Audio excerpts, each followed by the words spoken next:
कन्या राशि के धन के स्वामी शुक्रदेव का राशि परिवर्तन 26 मार्च को मेष राशि में होने वाला है। अभी तक शुक्रदेव अपनी उच्च की राशि मीन राशि में विराजमान थे, लेकिन अब 26 मार्च की सुबह को ही ये मंगल की राशि मेष राशि में प्रवेश कर जाएंगे।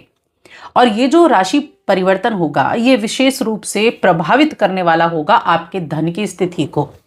देखिए, मेष राशि मंगल की राशि है जो जोश को दिखाती है, साहस को दिखाती है, बहुत जल्दी निर्णय लेने को दिखाती है। और जो शुक्रदेव हैं उनकी जो मेष राशि में स्थिति है ये कन्या राशि के लोगों के जीवन पर किस तरह से प्रभाव देगी, इसके बारे में हम इस वीडियो में विस्तार से जानेंगे।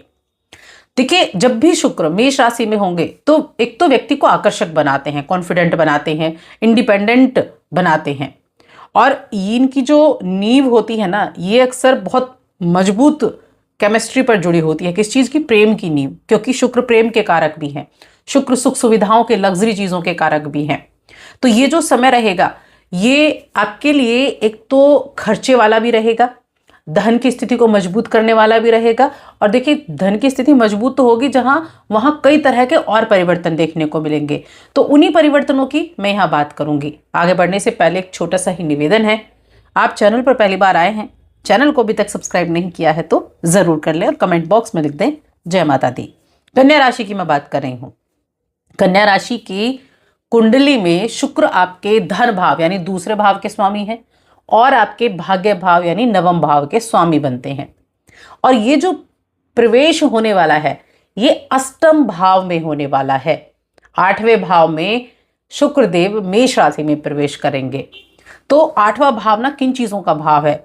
अचानक से होने वाली घटनाएं, गुप्त भाव। अब देखिए, जो गुप्त चीजें हैं ना उनके बारे में कभी जाना नहीं जा सकता, क्योंकि गुप्त, इसीलिए तो गुप्त भाव कहा गया, पता नहीं कब क्या हो जाए। तो ये है गुप्त भाव। या फिर मैं ये कहूंगी कि ये कहीं ना कहीं एक अनजाना भय लेकर आ जाता है, एक मन में ऐसी असुरक्षा की भावना को पैदा कर देता है कि जिससे आप निकल नहीं पाते हैं, जिससे आप बिना वजह निराश होते चले जाते हैं। अब इनका जो प्रभाव है वो कैसा है? बड़े अच्छे घरों के स्वामी हैं शुक्रदेव आपके लिए। तो सबसे पहले करियर की बात करते हैं। करियर की अगर बात करें तो देखिए, जो भी आपका कार्य है, जहां भी आप काम करते हो, आप बिजनेस कर रहे हैं, आप नौकरी कर रहे हैं, किसी भी तरह का आपका काम है, वहां क्या रहेगा? आप काम करेंगे, पूरा मन से आप काम करेंगे, अपने काम पर पूरा फोकस आपका रहेगा, लेकिन कहीं ना कहीं मन में असंतुष्टि की भावना रहेगी। तो ये जो असंतुष्टि की भावना है ना, ये आपके मन को काम में नहीं लगने देगी। ऐसी स्थिति में आपको थोड़ा सा अपने ऊपर काम करने की आवश्यकता है कि आप एक तो मेडिटेशन वगैरह भी समय समय पर आप करते रहें और मन में बहुत ज्यादा विचार ना लाएं, बहुत ज्यादा ना सोचें किसी चीज के बारे में। जो काम आप कर रहे हैं उसको बस करें, उसके परिणाम के बारे में बहुत सोच विचार आपको नहीं करना है, वरना आपका मन कार्यस्थल में नहीं लग पाएगा। तो इसीलिए थोड़ा सा यहाँ आपको अपने ऊपर काम करना होगा, अपने मन पर काम करना होगा। इस दौरान व्यापार करने वाले जातकों के लिए अगर मैं कहूं तो लापरवाही नहीं करनी है किसी भी चीज में। किसी भी तरह के धन संबंधी कार्य है आपका, कोई भी आपको ट्रैवल वगैरह करना है, तब भी आपको कोई ऐसी नहीं करनी है लापरवाही। और कोई मीटिंग वगैरह में आप जा रहे हैं, कोई डील आपको लेनी है, तो अपनी वाणी का सही से इस्तेमाल करना है। वाणी का इस्तेमाल अगर आपने अच्छे से कर लिया ना, तो अपनी मिठास से आप लोगों को अपना बना सकते हैं, अपनी डील्स को आप फाइनल कर सकते हैं। तो थोड़ा ध्यान रखने की आवश्यकता जरूर यहाँ बन जाती है, क्योंकि सही तरीके से जब आप काम करेंगे तभी मन मुताबिक परिणाम मिल पाएंगे। तो ये चीज़ें आपको ध्यान रखनी है, क्योंकि कई बार क्या होता है, हम चीज़ों को बड़ा लाइटली ले लेते हैं, और जब लाइटली ले लेते हैं तो कोई भी कार्य आपका चल रहा है तो बस हो जाएगा, यही मन में सोचकर आपको काम करना है। बहुत सोच विचार नहीं करना है, बहुत सोच विचार करने से दिक्कतें आपको ही होने वाली हैं। इसके अलावा अगर देखी जाए तो कुछ चीज़ों को लेकर मन में भ्रम रह सकता है, गलतफहमियां हो सकती हैं। तो ऐसी स्थिति में तुरंत प्रतिक्रिया नहीं देनी है, धैर्य से काम लेना है। अब देखिए, आपके दूसरे भाव के स्वामी हैं, धन भाव के स्वामी हैं शुक्रदेव, अष्टम में गए हैं, तो ऐसा नहीं धन प्राप्त नहीं होगा, धन भी प्राप्त होगा। कैसी चीज़ों से धन प्राप्त होगा? अचानक से किसी इंश्योरेंस वगैरह से आपने कोई इन्वेस्ट किया हुआ था, आपने कोई इंश्योरेंस वगैरह किया हुआ था, तो वहाँ से आपको पैसा मिल सकता है। या फिर आप आईटी फील्ड में काम करते हैं, आप विदेश से जुड़े हुए हैं, इस तरह की चीज़ें आप कर रहे हैं, आप किसी तरह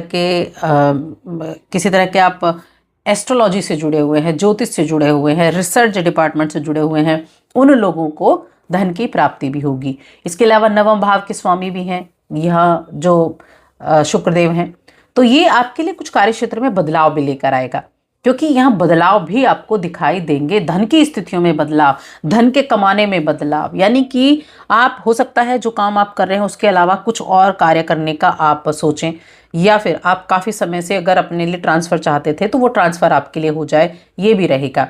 या इस दौरान ना आप ट्रैवल अच्छा खासा करने वाले हैं। यहाँ कामकाज के सिलसिले में आपको ट्रैवल होगा। कुछ जगह ऐसी भी हो सकती हैं कि आपको जबरन जाना पड़े, यानी कि आपका मन नहीं है लेकिन फिर भी आपको ट्रैवल करना पड़ रहा है, तो ऐसी स्थितियां भी रह सकती हैं। तो मैं कहूँगी यही कि आपको धैर्य से काम लेना है।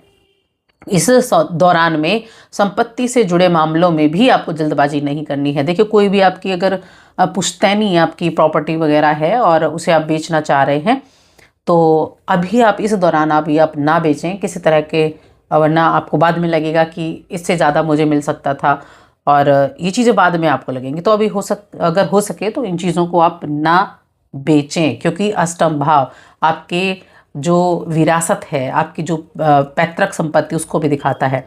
तो थोड़ा सा बस ध्यान रखना है कि बहुत, जब तक आपको लग रहा है ना कि नहीं ये आपके अनुसार अमाउंट नहीं है, तब तक आप उस पर रिएक्ट ना करें, तो आगे चलकर उसका अच्छा प्रॉफिट आपको मिल जाएगा। अब आपकी सामाजिक सम्मान आपको मिलेगा, आपकी सामाजिक पहचान भी बनेगी, ये चीज़ें यहाँ बहुत बेहतर रहेंगी।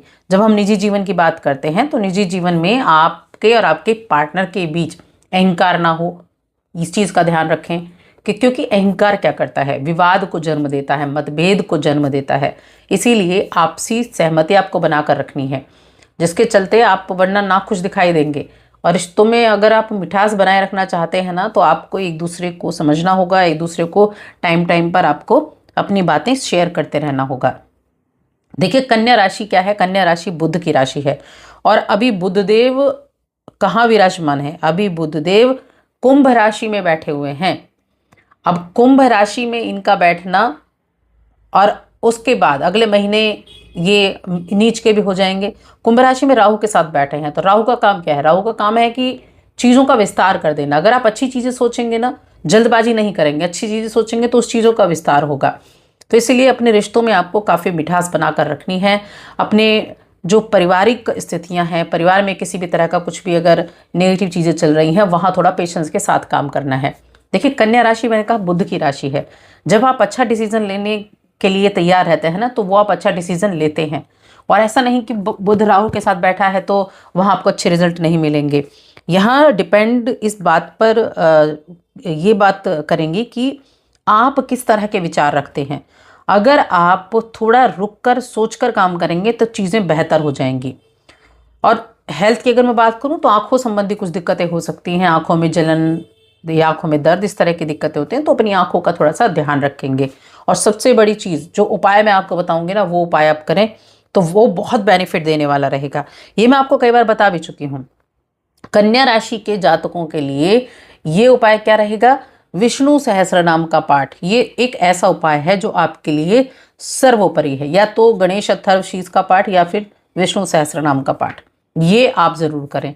इसके अलावा एक कार्य और कर सकते हैं, क्योंकि जब आप देखिए किसी कन्या का विवाह अगर हो रहा है और अगर वहाँ आप सहायता करें, शादी से जुड़ी हुई कुछ सामग्री वहाँ उनको थोड़ा सा दान करेंगे आप, तो ये उपाय आपके लिए बहुत उत्तम रहेगा। तो बस आज की इस वीडियो में इतना ही। जय माता दी।